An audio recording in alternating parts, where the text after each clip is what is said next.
जय श्रीराम.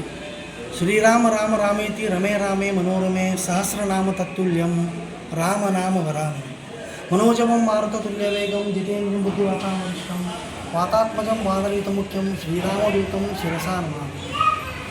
ಕಾರ್ತಿಕ ಮಾಸ ಶುಕ್ಲ ಪಕ್ಷ ಚತುರ್ದಶಿ ತಿಥಿ ವೈಕುಂಠ ಚತುರ್ದಶಿ ಅಂಥೇಳಿ ಇದು ಪ್ರಸಿದ್ಧಿಯನ್ನು ಪಡೆದಿರುವಂಥದ್ದು.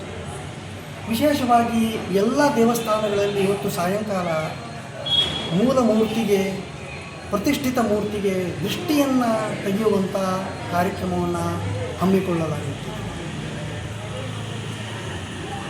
ಯಾಕೆಂತಂದರೆ ವರ್ಷದ 365 ದಿವಸ ಕೂಡ ಭಗವಂತ ನಮ್ಮನ್ನು ಆಶೀರ್ವಾದವನ್ನು ಮಾಡ್ತಾ ಇರ್ತಾನೆ. ಕಲಿ ಪ್ರಾಬಲ್ಯದಿಂದ ಭಗವಂತನಿಗೂ ಕೂಡ ದೃಷ್ಟಿಯಾಗಿರ್ತದೆ. ಅದಕ್ಕೋಸ್ಕರವಾಗಿ ಇವತ್ತು ವಿಶೇಷ ಸಾಯಂಕಾಲ ದೃಷ್ಟಿಯನ್ನು ತೆಗೆಯುವಂಥ ಒಂದು ರೂಢಿ ಪ್ರಚಲಿತದಲ್ಲಿದೆ. ಅಷ್ಟೇ ಅಲ್ಲ, ವೈಕುಂಠ ಚತುರ್ದಶಿ ಶ್ರೇಷ್ಠವಾಗಿರುವಂಥದ್ದು. ಇವತ್ತಿನ ದಿವಸ ಶ್ರೀಮನ್ನಾರಾಯಣ ಅನಂತ ತಪಸ್ಸನ್ನು ಮಾಡಿ ಪರಮೇಶ್ವರನನ್ನು ಒಲಿಸಿಕೊಂಡು ಪರಮೇಶ್ವರ ಅವನಿಗೆ ಶ್ರೀಮನ್ನಾರಾಯಣನಿಗೆ ಸುದರ್ಶನ ಚಕ್ರವನ್ನು ದಯಪಾಲಿಸುವಂಥ ದಿವಸ.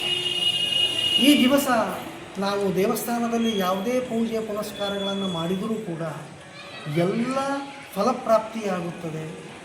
ಪ್ರತಿ ವರ್ಷದಂತೆ ನಮ್ಮ ಮಾರುತಿ ದೇವಸ್ಥಾನದಲ್ಲಿ ಇವತ್ತು ಕೂಡ ಗಂಧ ಲೇಪನದಿಂದ ಅಲಂಕೃತರಾಗಿರುವಂಥ ಮಾರುತಿ ದೇವರು. ಅಷ್ಟೇ ಅಲ್ಲ, ಇವತ್ತು ಸಾಲಿಗ್ರಾಮ ದೃಷ್ಟಿಯನ್ನು ಅಳವಡಿಸಲಾಗುತ್ತದೆ. ಶ್ರೀ ಮಾರುತಿ ದೇವರು ಇವತ್ತು ಹಿರಣ್ಯಗರ್ಭ ಸಾಲಿಗ್ರಾಮ ದೃಷ್ಟಿಯಿಂದ ನಮ್ಮನ್ನೆಲ್ಲ ನೋಡಿ ನಮ್ಮನ್ನು ಹರಸಿ ನಮ್ಮ ಕಷ್ಟಗಳನ್ನು ನಿವಾರಣೆ ಮಾಡುವಂಥ ಒಂದು ಅಪರೂಪದ ರುದ್ರ ರಮಣೀಯ ಕ್ಷಣ ಅಂತ ನಾವು ಹೇಳಬಹುದಾಗಿದೆ. ಮಾರುತಿ ದೃಷ್ಟಿ ಉತ್ತಾರಣ ಆದ ನಂತರ ಆ ಅಂಗಾರವನ್ನು ನಾವು ಶ್ರೀ ಮಾರುತಿ ದೇವರಿಗೆ ಅರ್ಪಿಸಿದ ತಕ್ಷಣವೇ ಮತ್ತೆ ಮೂರ್ತಿ ಜಾಗೃತಾವಸ್ಥೆಯಲ್ಲಿ ಇದ್ದು ನಮಗೆ ಮುಂದಿನ ವರ್ಷದವರೆಗೂ ನಮಗೆ ಅನಂತವಾಗಿರುವಂಥ ಸುಖಾಶೀರ್ವಾದವನ್ನು ಮಾಡ್ತಾರೆ ಅನ್ನುವಂಥ ಒಂದು ಪ್ರಬಲವಾಗಿರುವ ನಂಬಿಕೆ. ವೈಕುಂಠ ಚತುರ್ದಶಿ ಸಾಯಂಕಾಲ ಸೂರ್ಯಾಸ್ತ ಸಮಯ ಮಾರುತಿ ದೇವರ ದೃಷ್ಟಿ ಉತ್ತಾರಣಾ ಕಾರ್ಯಕ್ರಮಕ್ಕೆ ತಮ್ಮೆಲ್ಲರಿಗೂ ಮತ್ತೊಮ್ಮೆ ಸ್ವಾಗತವನ್ನು ಕೊಡ್ತಾರೆ. ಜೈ ಶ್ರೀ